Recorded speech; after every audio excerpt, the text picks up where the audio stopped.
सोचो आप एक ट्रेन से घर जा रहे हो और कोई आपके साथ मारपीट शुरू कर दे, सिर्फ इसलिए कि आपने उसके मांगने पर उसे पैसे नहीं दिए और वहां खड़े लोग चुपचाप तमाशा देखते रहें।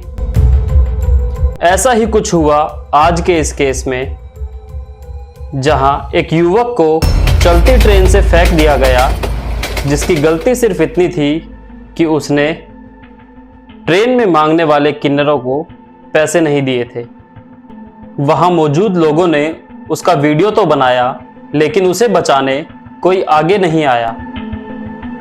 ये कहानी है आदर्श विश्वकर्मा, एक 34 साल के नौजवान की, जिसका कत्ल एक ऐसी घटना में हुआ जो हमें सोचने पर मजबूर कर देती है।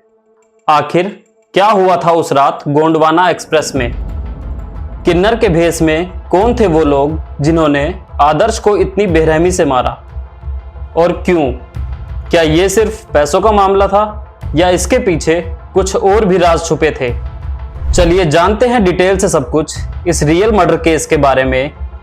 आगे बढ़ने से पहले हमारे एक्स क्राइम चैनल को सब्सक्राइब कर लीजिए, जहां जुर्म सिर्फ बताया ही नहीं बल्कि समझाया भी जाता है, ताकि एक बेहतर समाज बन सके। 13 मार्च 2025, विदिशा, मध्य प्रदेश। आनंद विश्वकर्मा, एक मोबाइल शॉप में काम करने वाला लड़का, हर रोज की तरह उस शाम भी भोपाल से विदिशा अपने घर जा रहा था। गोंडवाना एक्सप्रेस का वो ट्रेन का डब्बा जहां वो बैठा हुआ था, उस दिन वो जंग का मैदान बन गया था। आदर्श के सामने कुछ लोग आए जो अपने आप को किन्नर बता रहे थे। उन्होंने आदर्श से पैसे मांगे, वो भी जबरदस्ती। ये कोई नई बात नहीं थी। हम अक्सर देखते हैं ट्रेन्स में, सिग्नल्स पर या शादियों में किन्नरों का पैसे मांगना आम बात है। लेकिन गलती सिर्फ इतनी हुई कि आदर्श ने उस दिन उन्हें पैसे देने से इनकार कर दिया, और ये इनकार उन्हें इतना बुरा लगा कि बात हाथापाई तक पहुंच गई। इस लड़ाई का लोगों ने वीडियो भी बनाया, जो बाद में काफी वायरल हुआ, और लोगों ने देखा कि कैसे आदर्श को ट्रेन के फर्श पर घसीटा गया, उस पर लात घूंसे बरसाए गए और उसकी चीखें गूंजती रहीं। लेकिन अफसोस इस बात का है कि वहां मौजूद पैसेंजर्स ये तमाशा देखते रहे, मगर उसकी मदद के लिए कोई भी आगे नहीं आया।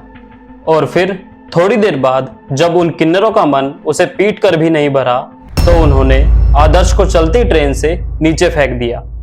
अगले दिन 14 मार्च को आदर्श की बॉडी पवई रेलवे ट्रैक्स के पास झाड़ियों में मिली। पोस्टमार्टम रिपोर्ट में बताया गया कि उसकी बॉडी पर चोट के निशान के घाव इतने गहरे थे कि जिसे देखकर किसी का भी दिल दहल जाए। शुरुआत में पुलिस को तो ये सुसाइड केस लगा, लेकिन बाद में जब लोगों द्वारा बनाया हुआ वो वीडियो वायरल हुआ जिसमें आदर्श के साथ मारपीट हुई थी, तब सच्चाई सामने आई। विदिशा की पुलिस तुरंत एक्शन में आई और उन्होंने 600 से ज्यादा रेलवे स्टेशंस के सीसीटीवी खंगाले, और आखिर में 28 मार्च को 4 कल्प्रिट्स को पकड़ा गया, जो वीडियो में आदर्श के साथ मारपीट करते हुए दिखाई दे रहे थे। ये लोग हरियाणा और उत्तर प्रदेश से आए थे, और ट्रेन में किन्नर बनकर लोगों से जबरदस्ती पैसे वसूलना इनका पेशा था। ये सच है कि सब किन्नर ऐसा नहीं करते, लेकिन कुछ लोग जो शायद किन्नर भी नहीं होते, वो किन्नर कम्युनिटी का नाम बदनाम करने के लिए ये सब करते हैं। ये लोग पब्लिक प्लेस में ज़बरदस्ती पैसे मांगते हैं, लोगों को डराते धमकाते हैं, और अगर पैसे ना मिले तो लोगों के साथ मारपीट या बदतमीजी भी करते हैं। आदर्श के केस में भी ठीक ऐसा ही हुआ। वो लोग जो किन्नर समाज का हिस्सा भी नहीं थे, उन्होंने एक इंसान की जान ले ली।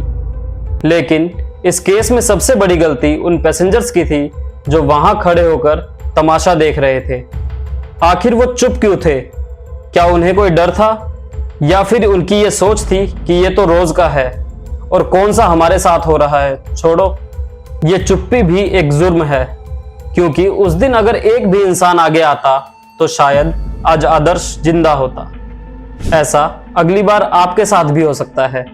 इस घटना का समाज में इतना बुरा इम्पैक्ट गया कि किन्नर कम्युनिटी ने खुद इस घटना का विरोध किया। गंज बासोदा के किन्नर्स ने प्रोटेस्ट भी किया। वो सड़कों पर बैनर्स और पोस्टर्स लेकर उतरे और उन्होंने कहा कि ये फेक किन्नर्स थे जिन्होंने हमारी कम्युनिटी को बदनाम किया। साथ ही किन्नर कम्युनिटी के लीडर ने कहा कि आप हम जैसे लोगों को शगुन दिया करें, लेकिन ऐसे लूटपाट वाले लोगों को नहीं।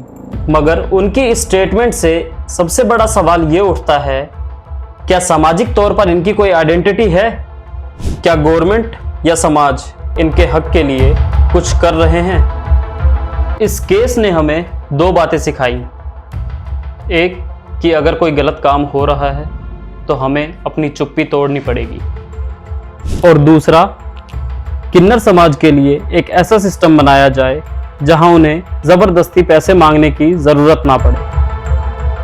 वैसे भी आजकल किन्नरों के लिए बहुत अपॉर्चुनिटीज हैं, जैसे handicrafts, beauty parlours, fashion designing और एनजीओज के थ्रू कुछ स्किल्स डेवलपमेंट प्रोग्राम्स। गवर्नमेंट भी उनके लिए बहुत सी स्कीम्स चला रही हैं, जैसे NBC-FDC, national backward class finance and development corporation. इस स्कीम के अंदर उनको ट्रेनिंग दी जाती है जिससे वो अपना बिजनेस स्टार्ट कर सकें। और आजकल तो बहुत सारी कॉरपोरेट कंपनीज भी हैं जो ऐसे लोगों को जॉब्स भी प्रोवाइड करवाती हैं। और कई किन्नर तो अब फैशन डिजाइनिंग, एक्टिंग और सोशल वर्क में भी नाम कमा रहे हैं। यहाँ तक कि गवर्नमेंट जॉब्स में भी काफ़ी आगे आ गए हैं। कई किन्नर्स तो ऑफिसर रैंक पर भी हैं। लेकिन इसके परे एक सच्चाई ये भी है कि कुछ किन्नर पब्लिक प्लेसेस में गलत हरकतें करते हैं। शादियों में बिना बुलाए घुस जाना, गवर्नमेंट हॉस्पिटल्स में न्यूबॉर्न बेबी वार्ड में जाकर मांगना, या ट्रैफिक सिग्नल पर नई गाड़ियों के सामने या किसी सजी हुई गाड़ी के सामने जबरदस्ती पैसे मांगना, ये उनका एक नया पेशा हो चुका है। ये सब बंद होना चाहिए। वहीं किन्नरों को भी अपनी कम्युनिटी के लिए एक कोड ऑफ कंडक्ट बनाना चाहिए। अगर वो भी अपनी इज्जत और पहचान बनाना चाहते हैं तो उन्हें भी समाज के साथ मिलकर चलना होगा। गवर्नमेंट और एनजीओज को करना चाहिए कि इन किन्नरों के लिए एक हेल्पलाइन नंबर या कोई मॉनिटरिंग सिस्टम बनाना चाहिए, जहां आदर्श विश्वकर्मा जैसे केसेस को रजिस्टर किया जा सके और रियल कल्प्रिट्स को सजा मिले। दोस्तों, आदर्श विश्वकर्मा का कत्ल एक दर्दनाक याद है कि हमारा समाज अभी भी कई चीजों में पीछे है।